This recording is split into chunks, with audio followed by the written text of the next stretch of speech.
this interview is being recorded at Patchway Police Station in Bristol. It is now Tuesday, the 3rd of March 2015, and it's exactly 12 midday. I'm DC 3302, Marie Stephen, and the other police officer present is DC Mark Uther 2702. Nathan. Can you give us your full name? Nathan Charles Matthews. Thank you. And your date of birth? The 9th of the 1st, 1987. Thank you. And the other people present in the interview are? Robin Rowland on behalf of Crossroads Solicitors. And Liz Warlock, appropriate adult. Thank you. So Nathan, we've had a short break. Perhaps if I just flag up for the recording what this interview is about. It's about the kidnap and murder of Becky Watts. Over the last couple of days we've had 4 recordings. The last was a very short recording, and I know you needed to have a break then. I explained to you this morning why we needed to, rather than simply take at face value the written statement that you have given to us last night, that we need to explore what you've told us some more.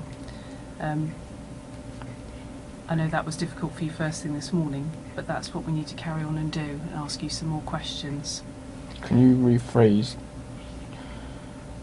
I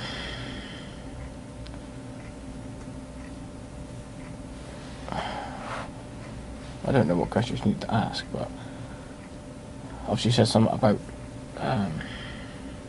Shauna. Can you rephrase it? Mm-hmm. So, what I would say to you is that I'm not going to be doing anything to deliberately wind you up or anything like that, okay? But we've obviously been here a long time, and if I make a slip up, it may well be because I'm tired and those things happen, okay? Can you tell me then, Nathan, because if we work through what you told us in this written statement, this idea that you had... obviously, I think you wanted more detail, yeah. was it? Yeah, I do.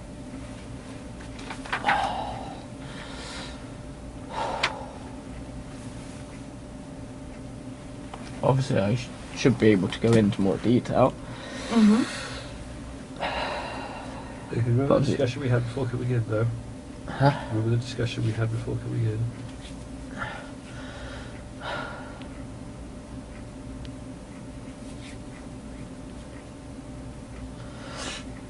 Tell from you about things that you've said in it. So perhaps if I could pull out some things from what you've told us and ask you to expand on it, tell us a bit more.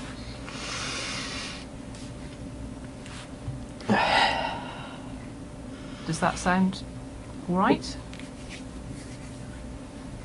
How about if we start with this idea you had about scaring Becky?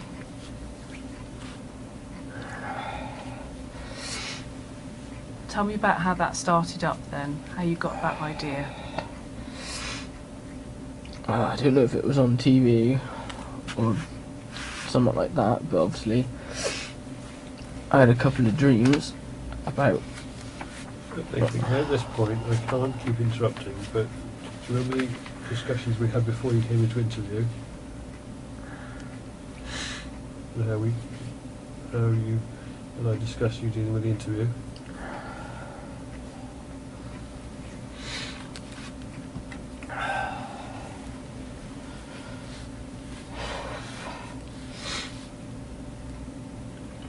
What was the question again? About the idea that you got, and you said it might have been something on TV or you had a dream. Well, obviously I came up with the idea to scare her, because, like, to try and basically make her more appreciative of life, so she'd be more appreciative for other people. She'd be, like, grateful that, you know, she wasn't harmed or anything like that, or, you know, because obviously she'd leave things out on the floor for my mum to trip over, and obviously would talk to her, like, so saying nasty comments and talk to her like dirt on the floor. And I thought if I was you know, able to scare her, and obviously her not be harmed, and obviously be released. Obviously when she got back, she obviously would have been scared and more appreciative of things, as people are. Okay. So tell me what you thought you were going to do. What your plan was. So obviously stick her in the suitcase. Obviously, put tape around her mouth so she wouldn't make any noise.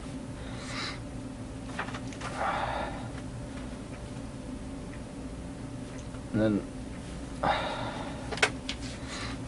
don't want to interrupt you, Nathan, but just one thing, it might be difficult to hear this later. Do you reckon you could speak up a bit? obviously, the plan was obviously once I got her in the car to make up some to say to Shauna, obviously I had to leave, like to help someone or do something, some.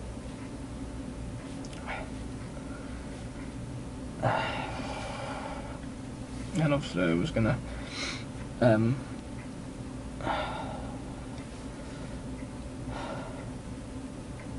was thinking of like a wooded area or whatever to obviously take her back out, obviously still have the mask on, and obviously like scare her and, you know, say something along the lines of, you know, you've got to start treating people better, you know, not being a bitch or self-centered,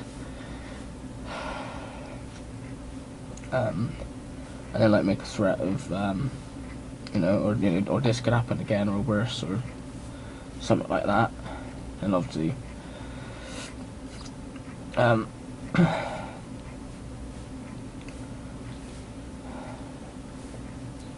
hadn't figured out exactly how to obviously walk away after without obviously.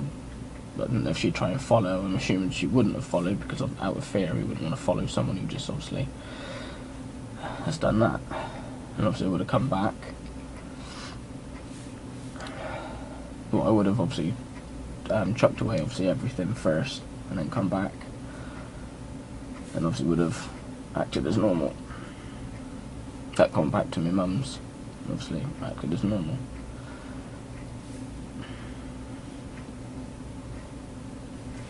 So when did you think all of this up?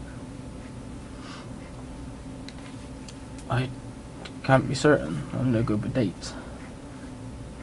I've said this repeatedly, and days muddle into other days. I don't have a specific memory of coming up with it, but I remember thinking about it a couple of times.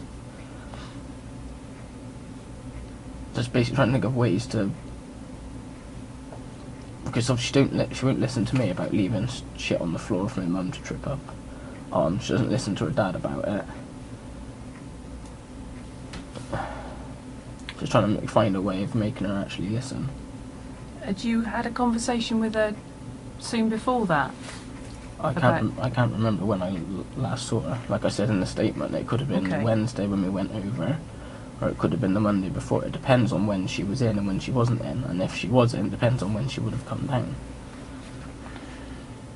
Nathan, do you think you want some legal advice at this stage, given that this is going differently than we discussed? I don't know, probably here. Okay. It's 12:11 p.m.